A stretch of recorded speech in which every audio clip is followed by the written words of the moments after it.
നമുക്ക് കിരണിന്റെയും കല്യാണിയുടെയും ഇന്നത്തെ നല്ലൊരു വിശേഷം കേട്ടാലോ? അങ്ങനെ ഇന്നത്തെ വിശേഷത്തില് പ്രകാശനും ദീപയും കൂടെ ക്ഷേത്രത്തിലേക്ക് പോവാണ്. അങ്ങനെ ക്ഷേത്രത്തിൽ എത്തിക്കഴിഞ്ഞപ്പോ പ്രകാശം പറഞ്ഞു, ഇനി എന്റെ കയ്യിൽ നിന്ന് വിട്ടോ, എനിക്ക് കുഴപ്പമൊന്നുമില്ല. എനിക്ക് പേടിയാ പ്രകാശേട്ടൻ എങ്ങാനും വീണാലോ എന്നൊരു ഭയം ദീപയുടെ ഉള്ളിലുണ്ടായിരുന്നു. അങ്ങനെ ക്ഷേത്രത്തിന് അകത്തേക്ക് കഴിഞ്ഞപ്പോ തിരുമേനി വെച്ച്, ആഹാ, ഇതാരും പ്രകാശനോ? ഇങ്ങനെ തന്നെ കാണാൻ പറ്റൂന്ന് ഞാൻ ഒരിക്കലും വിചാരിച്ചല്ല. എല്ലാം ദേവിയുടെ കൃപാകടാക്ഷ. അത് കേട്ടപ്പോ പ്രകാശം പറഞ്ഞു, അതെ, എന്റെ പെൺമക്കളുടെ പ്രാർത്ഥനയുടെ ബലം കൂടെയാ. അപ്പോഴേക്കും തിരുമേനി പറഞ്ഞു, അതെ, കല്യാണി ഇടയ്ക്കിടയ്ക്ക് ഇവിടെ വന്ന് പ്രകാശന്റെ പേരിൽ അർച്ചനകളും വഴിപാടുകളൊക്കെ നടത്തുന്നുണ്ടായിരുന്നു. അങ്ങനെ ഒരു മോളെ കിട്ടിയതാ പ്രകാശ, നിന്റെ ഭാഗ്യം. അല്ലായിരുന്നെങ്കിലോ? പ്രകാശം പറഞ്ഞു, അതെ തിരുമേനി, ഞാൻ എന്തുമാത്രം ക്രൂരത അവളോട് ചെയ്തിട്ടുണ്ടെന്നറിയാമോ? എനിക്കറിയാം. ഞാൻ കുഞ്ഞുനാളിലെ മുതൽ അവളെ കാണുന്നല്ലേ. അവൾ എങ്ങനെ ജീവിച്ച പെൺകുട്ടിയാ. എനിക്ക് നന്നായിട്ട് അവളെ അറിയാം. പ്രകാശം പറഞ്ഞു, എന്നിട്ടും അവൾ എന്നെ സ്നേഹിച്ചു. അതെ, ഈ വയസ്സിനാം കാലത്ത് നിങ്ങളുടെ പെൺമക്കൾ നിങ്ങളെ സ്നേഹിച്ചില്ലേ, അത് തന്നെ നിങ്ങൾക്ക് എന്തോ ഒരു പുണ്യമുണ്ട്. അതുകൊണ്ട് മാത്ര. അതെ, ഒരു പക്ഷെ ഇതിന് മാത്രം എന്ത് പുണ്യ ചെയ്തതെന്ന് എനിക്കും അറിയത്തില്ല. എന്റെ പെൺമക്കളെ ഞാൻ കളഞ്ഞവനാ. എന്നിട്ടോ എനിക്കൊരു ആണെടുത്തനുണ്ട്. അവനെ തലയെ കയറ്റി വെച്ചുകൊണ്ടിരുന്നു. ഒടുവില് അവൻ എന്തായതെന്നൊക്കെ എനിക്ക് മനസ്സിലായി. തിരുമേനി പറഞ്ഞു, അതും എനിക്കറിയാം. നിങ്ങൾ ഇവിടെ വന്നിട്ട് അവന് മാത്രമല്ലേ അർച്ചനയുടെ വഴിപാടുകളൊക്കെ നടത്തിയിട്ടുണ്ടായിരുന്നുള്ളൂ. ഇപ്പൊ വന്നിട്ടോ? അതാ തിരുമേനി, എല്ലാം എന്റെ കുഴപ്പം കൊണ്ട് സംഭവിച്ചു പോയതാ. ഇനി അങ്ങനെയൊന്നും ആയിരിക്കില്ല. അതെ പ്രകാശ, ഇനി നല്ല രീതിയിൽ ജീവിക്കാൻ നോക്ക്. ദൈവമായിട്ട് ഒരു രണ്ടാം ജന്മം നന്നല്ലേ. ഒരു കാരണവശാലും ഇനി മറ്റുള്ളവരെ ദ്രോഹിക്കാതെ നല്ലൊരു ജീവിതം നയിക്കുക വേണ്ടേ എന്നൊക്കെ പറഞ്ഞു. അങ്ങനെ മനമൊരുകി പ്രകാശം പ്രാർത്ഥിച്ച് പുറത്തേക്ക് ഇറങ്ങിക്കഴിഞ്ഞപ്പോൾ ദീപ പറഞ്ഞു, ഞാൻ പ്രസാദം തൊട്ട് തരാം പ്രകാശേണ്ണ. അങ്ങനെ പ്രകാശന്റെ നെറ്റിയിൽ പ്രസാദം തൊട്ട് കൊടുത്തു. പിന്നീട് ദീപയ്ക്കും പ്രകാശൻ പ്രസാദം തൊട്ട് കൊടുക്കുകയാണ്. ആ സമയം പ്രകാശം പറഞ്ഞു, ഇതിന് മാത്രം പുണ്യം ഞാൻ എന്ത് ചെയ്തെന്ന് എനിക്കറിയില്ല. ഇത്രയും വലിയൊരു സൗഭാഗ്യം. വീണ്ടും നീ എൻ്റെ ഇതിലേക്ക് വരിക, നമ്മൾ രണ്ടും നല്ല സന്തോഷത്തോടെ ജീവിക്കുക. ഞാനത് സ്വപ്നത്തിൽ പോലും പ്രതീക്ഷിച്ച കാര്യമായിരുന്നില്ല ദീപേ. എല്ലാം കല്യാണിമോള് കാരണമാ. കല്യാണിമോളുടെ ഐശ്വര്യം കാരണമാ. അല്ല, അതിന് മാത്രം എന്താ ഞാൻ ചെയ്തേ? അതെ, കുടുംബത്തിന്റെ എല്ലാം നെടുന്തൂൺ ആരാന്നറിയാവല്ലോ, കിരൺ മോനാണ്. ഈ രണ്ട് കുടുംബത്തിന്റെ അങ്ങനെയുള്ള കിരൺ മോൻ എന്തെങ്കിലും ആപത്ത് സംഭവിച്ച ആർക്കെങ്കിലും സഹിക്കാൻ പറ്റുമോ? ആ കിരൺ മോനെയാണ് വലിയൊരു ആപത്തിൽ നിന്നും പ്രകാശേട്ടൻ രക്ഷപ്പെടുത്തിയത്. അപ്പൊ ആ പ്രകാശേട്ടനെ പിന്നെ ഞങ്ങള് സ്നേഹിക്കാതിരുന്നിട്ടുണ്ടെങ്കിലോ ദൈവം പോലും ഞങ്ങളോട് പൊറുക്കത്തില്ല. പ്രകാശൻ പറഞ്ഞു, ദൈവമായിട്ട് അങ്ങനെ എനിക്കൊരു അവസരം ഉണ്ടാക്കി തന്നതാ, എന്റെ നിരപരാധത്വം നിങ്ങളുടെ മുന്നിൽ വെളിപ്പെടുത്താനായിട്ട്. ഇനി പ്രകാശേട്ടൻ അതിനെക്കുറിച്ചൊന്നും ചിന്തിക്കണ്ട. എനിക്കിപ്പോ ഒരു ആഗ്രഹം മാത്രമേ ഉള്ളൂ ദീപേ. എന്താ? എത്രയും പെട്ടെന്ന് എന്റെ കാർത്തികമോളുടെ കല്യാണം നടത്തണം. ആ കല്യാണം കൂടിയിട്ട് എനിക്ക് മരിച്ചാലും കുഴപ്പമില്ല. എന്തൊക്കെയാ പ്രകാശേട്ടെ പറയണേ? മരിക്കാനാ? ആ മരണത്തെ കുറിച്ചൊന്നും ചിന്തിക്കണ്ട. അല്ല ദീപേ, മരണം എപ്പോഴാർക്കാ എങ്ങനെയാ വരണേന്ന് നമുക്ക് പറയാൻ പറ്റില്ല. എനിക്കിനി അധികം ആയുസുണ്ടെന്ന് പറയാൻ പറ്റില്ല. വേണ്ടാന്നേ. പ്രകാശേട്ടൻ ഇങ്ങനെ ചിന്തിക്കുന്നതെന്ന് ഏറ്റവും വലിയ തെറ്റ്. കാർത്തിമോളുടെ കല്യാണം പ്രകാശേട്ടൻ നടത്തിക്കോ, പക്ഷെ എങ്കിൽ മരണത്തെ കുറിച്ചൊന്നും പറയണ്ട. അതൊക്കെ പറഞ്ഞ് ദീപ പ്രകാശനെ സമാധാനിപ്പിച്ച് അങ്ങനെ കൂട്ടിക്കൊണ്ട് പോകുക. ആ സമയം കിരൺ ദിലീപിനെ കാണാനായിട്ട് വന്നു. കാർത്തികയെ കല്യാണം കഴിക്കാൻ പോകുന്ന പയ്യനെ.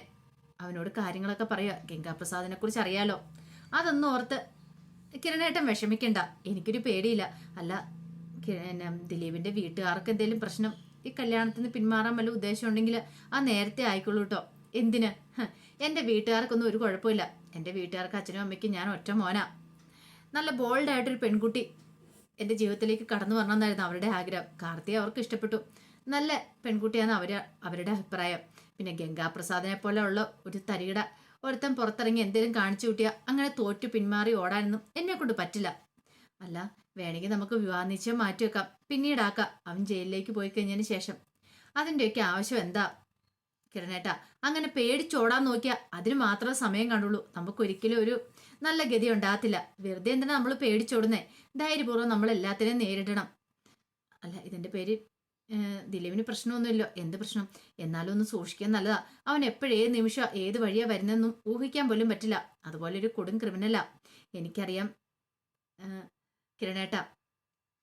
കിരണേട്ടൻ ധൈര്യമായിട്ടിരിക്കുക, ഒന്നുകൂടും വിഷമിക്കണ്ട. ഞാനല്ലേ പറയണേ, എനിക്ക് ഒരു പേടിയും കാര്യങ്ങളൊന്നുമില്ല. നിശ്ചയിച്ചുറപ്പിച്ച മുഹൂർത്തത്തിൽ തന്നെ വിവാഹ നിശ്ചയം നടക്കും. അന്നത്തെ ദിവസം നമുക്ക് കല്യാണത്തെ കുറിച്ചുള്ള ഡേറ്റ് ഒക്കെ എടുക്കാം. അങ്ങനെ സന്തോഷത്തോടു കൂടിയിട്ട് ദിലീപ് അങ്ങോട്ട് പോകുമ്പോൾ കിരണ് നല്ല സങ്കടമുണ്ട്. എങ്ങനെയായി തീരുമെന്നും അറിയത്തില്ലോ. അതിനുശേഷം കിരൺ നേരെ ചന്ദ്രസേനെ കാണാൻ വരുവാണ്. ചന്ദ്രസേന പറഞ്ഞു, എടാ മോനെ, ഇത് പ്രശ്നമാകുമോ? എനിക്ക് നിന്റെ കാര്യവും കല്യാണിമോളുടെ കാര്യമൊക്കെ ഓർത്ത് നല്ല ടെൻഷൻ ഉണ്ട്. എന്തിനാച്ചാ ടെൻഷൻ അടിക്കണേ? എന്നാലും ഞാനൊരു അച്ഛനല്ലേടാ, എനിക്ക് എൻ്റെതായ വേദനകളും വിഷമങ്ങളും കാണില്ലേ? നിനക്കൊക്കെ എന്തെങ്കിലും സംഭവിച്ച പിന്നെ ഞാൻ ജീവിച്ചിരുന്നിട്ട് കാര്യമുണ്ടോ? എന്ത് സംഭവിക്കാനായിട്ട്? എടാ, ആ ദിലീപിനോടൊന്ന് സൂക്ഷിച്ചോളാൻ പറയണം. ഞാൻ പറഞ്ഞിട്ടുണ്ട്, അയാൾക്ക് പേടിയൊന്നുമില്ല. പേടിയില്ല എന്ന് പറഞ്ഞിട്ടും കാര്യമില്ല. ആ ഗംഗാപ്രസാദ് ആരാ എന്താന്നൊക്കെ നമുക്ക് നന്നായിട്ടറിയാം. അതുകൊണ്ട് അവന്റെ പിടിയിലകപ്പെടാൻ നോക്കാൻ പറയണം. അവനെ വല വിരിക്കാനായിട്ട് പോലീസുകാരുണ്ടല്ലോ. അതെ, അവനെ എത്രയും പെട്ടെന്ന് പിടികൂടും. പക്ഷെ പിടികൂടുന്നതിന് മുമ്പ് അവനെന്തെങ്കിലും പണി ഒപ്പിച്ചു വെച്ചാലോ? കാർത്തിമോളുടെ കല്യാണം കൂടെ അല്ലേ? ഞാൻ ദിലീപിനോട് പറഞ്ഞ കല്യാണം മാറ്റി വെക്കാന്ന്. പക്ഷെ ദിലീപ് സമ്മതിച്ചിട്ടില്ല. അല്ല, മാറ്റി വെച്ചിട്ടും കാര്യമില്ലല്ലോ. അതുകൊണ്ട് എന്താ പ്രയോജനം ഇരിക്കുന്നേ? സാരമില്ല, നമുക്ക് നോക്കാം എന്താ ഏതാ സംഭവിക്കുന്നേന്ന്. അച്ഛനൊന്ന് സമാധാനമായിട്ടിരിക്കുക എന്ന് ചന്ദ്രസേനെ ആശ്വസിപ്പിച്ചു. പക്ഷെ ചന്ദ്രസേന നല്ല ടെൻഷനുണ്ട്. ചന്ദ്രസേനൻ പറഞ്ഞു, നിനക്കിതൊക്കെ പറയാം, എന്റെ നെഞ്ചു കിടന്ന് പഠിച്ചോണ്ടിരിക്കുക. നിനക്കും കല്യാണി മോൾക്കൊക്കെ ആപത്ത് സംഭവിക്കുമെന്ന്. നിങ്ങള് ഒരു കാരണവശാലും അധികം പുറത്തൊന്നും ഇറങ്ങി നടക്കണ്ട കേട്ടോ. അവന്റെ സ്വഭാവം അറിയാവുന്നോണ്ടാ എപ്പോഴും ജാഗരൂകനായിട്ടിരിക്കണം.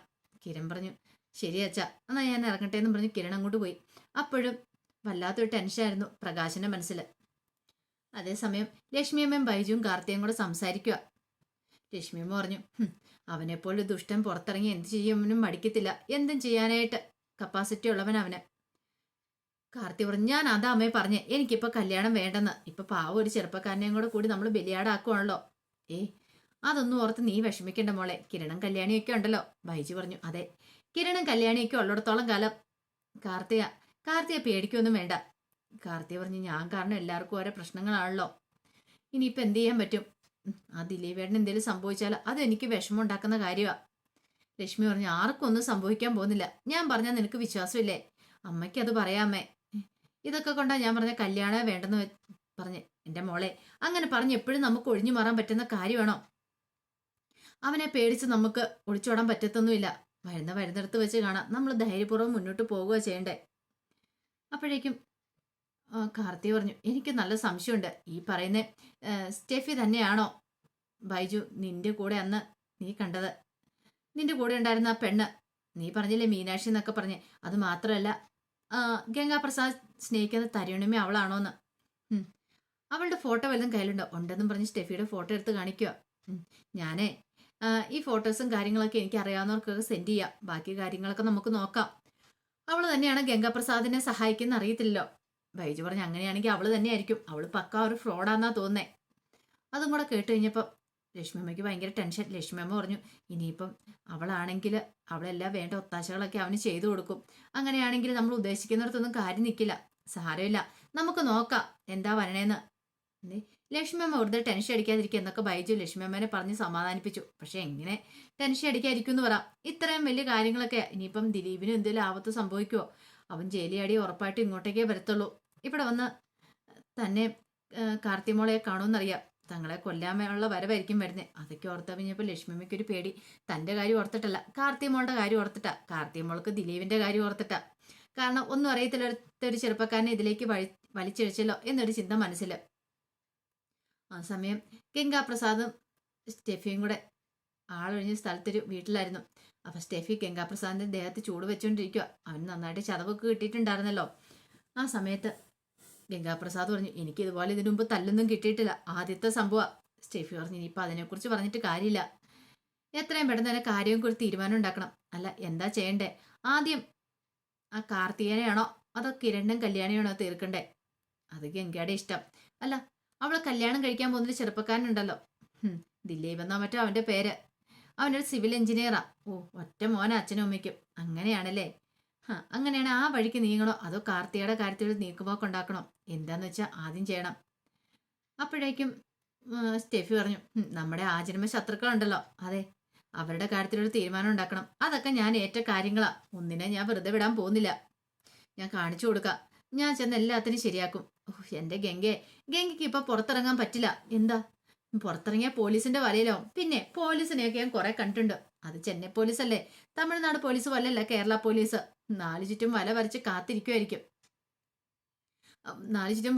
കാത്തിരിക്കുമായിരിക്കും. അത് കേട്ട് കഴിഞ്ഞപ്പം ഗംഗാപ്രസാദ് പറഞ്ഞു, അങ്ങനെ പേടിക്കേണ്ട കാര്യമുണ്ടോ? പിന്നെ പേടിക്കേണ്ട കാര്യമില്ലെന്ന്.